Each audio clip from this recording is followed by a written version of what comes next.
Oui, bonjour. Bienvenue Martine, vous nous appelez d'où? De Toulouse. D'accord, et vous êtes très inquiète pour votre fils. Oui. Je Racontez-nous. l'ai été plus, mais je serai relativement sobre pour notre bien-être sur certains faits.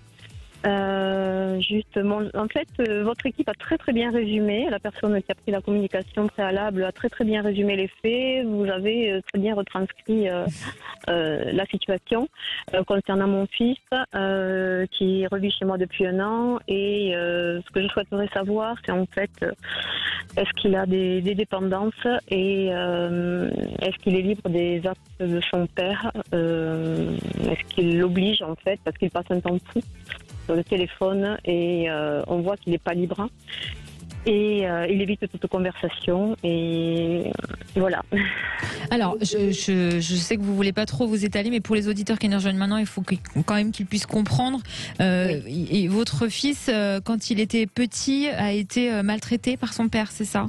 Voilà, il a été maltraité. En fait, le père est pervers. Je ne me rendais pas compte. Je ne savais pas ce que c'était que la perversité. J'avais quitté parce qu'il buvait entre autres. Et voilà, que je voyais le comportement pas sain. Et quand il revenait chez son père, il était toujours malade. Je mettais un certain temps pour le remettre sur pied. Et le week-end qui arrivait, au moment où il allait le reprendre, ça recommençait. Mais je comprenais pas. Voilà, je voyais, mais je comprenais pas. Et j'ai demandé l'explication au père très naïvement. Et très naïvement, il me répondait par du positif. Donc en fait, j'ai par la suite saisi la justice pour dénoncer des faits d'abus. Et en fait, ça s'est retourné contre moi, comme vous l'avez dit. Mais pour quelle raison? En fait, il y avait un soutien du côté du père. Un soutien, un réseau du côté du père. D'accord. Oui, on comprend que c'est extrêmement, extrêmement difficile pour vous. Donc aujourd'hui, oui. Ce que j'aimerais savoir, c'est s'il y a toujours ce réseau derrière mon fils, parce qu'on voit qu'il est amené au mutisme, quoi. D'accord. Donc il est revenu vivre chez vous il y a 1 an. Oui, c'est ça. Et vous sentez qu'il est toujours. Mais il voit toujours son père? Une fois par mois, comme par hasard en début de mois, oui. D'accord. Donc il ne communique pas avec vous?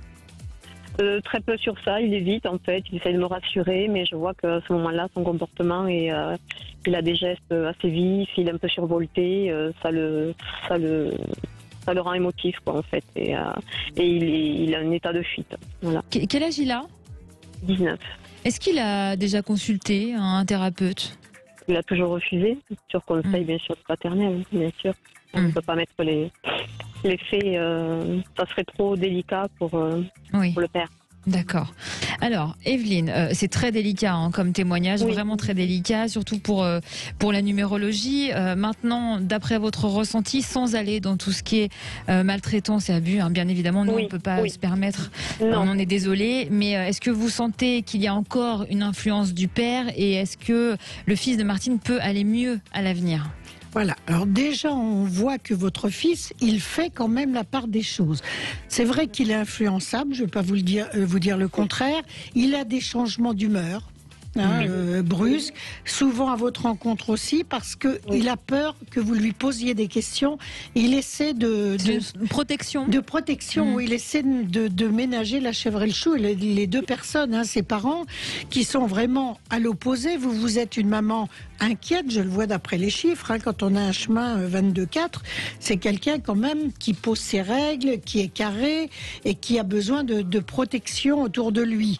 Et là, vous voyez que ça part à la dérive.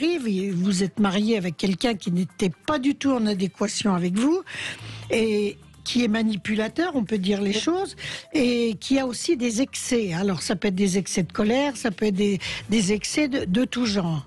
Mais votre fils, malgré tout, il a quelque chose qui le ramène, vous voyez, à la réalité. Il est né quand même, votre fils, un 13. Qu'est-ce que ça veut dire?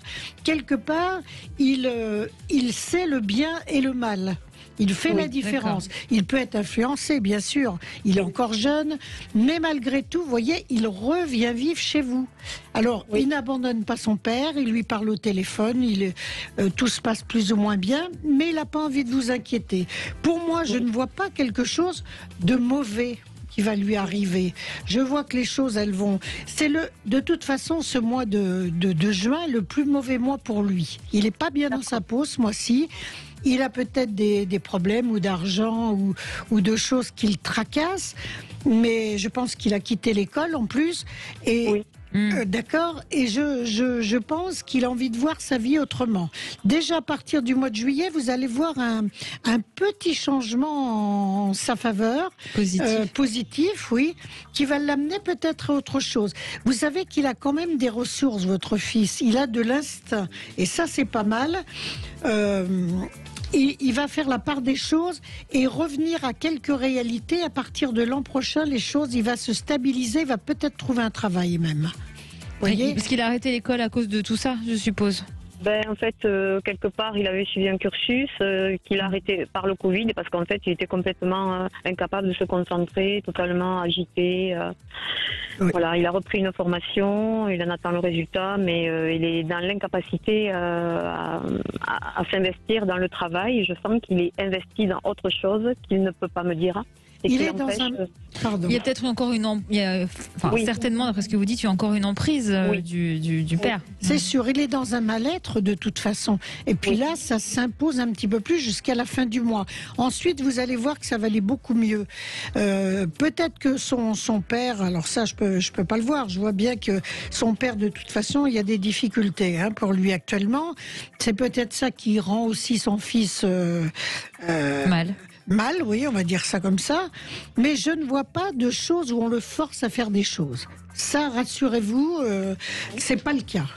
Il peut l'influencer, lui dire des choses, mais je ne le vois pas lui imposer de faire des choses malhonnêtes ou de faire des choses contre vous. Ça, non. Pas contre moi, non, mais juste au bénéfice du père. Oui, c'est un état d'esprit tout simplement. Donc il veut pas le décevoir et de l'autre côté, il reste vers vous.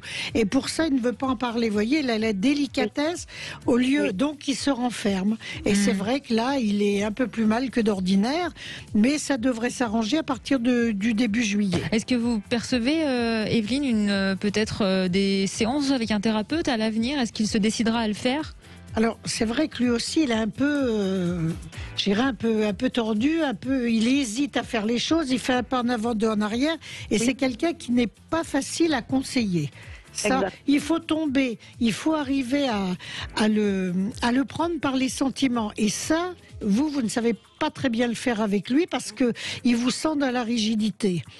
Donc, c'est plus en ne lui demandant rien et en lui faisant des petites attentions que vous arriverez à ce qu'il perçoive en vous quelque chose de gentil et de bienveillant. Là, il a l'impression qu'on lui dicte des règles et puis ça, il n'aime pas du tout. Après, on comprend forcément avec tout ce que vous vivez, vous aussi, ça doit pas être facile à jauger en termes d'éducation.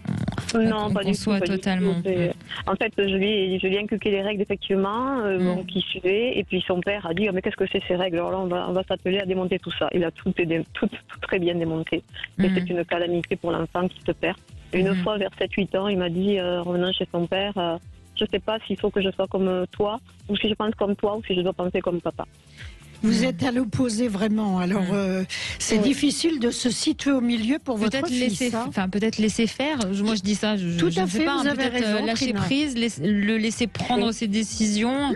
Peut-être essayer en tout lui cas. montrer surtout que vous lui faites confiance. Oui, et ça, vous verrez qu'il y aura un changement important. Vous allez dire. Qu'est-ce qui s'est passé? Tout simplement qu'il y a un lâcher-prise de votre côté et il va se dire, mince, on ne me dit plus rien. Il aura envie de se livrer davantage parce que malgré tout, il a envie de converser mais il n'ose pas. On vous souhaite beaucoup de courage, Martine, ça va s'arranger. Gardez espoir. Merci pour votre témoignage.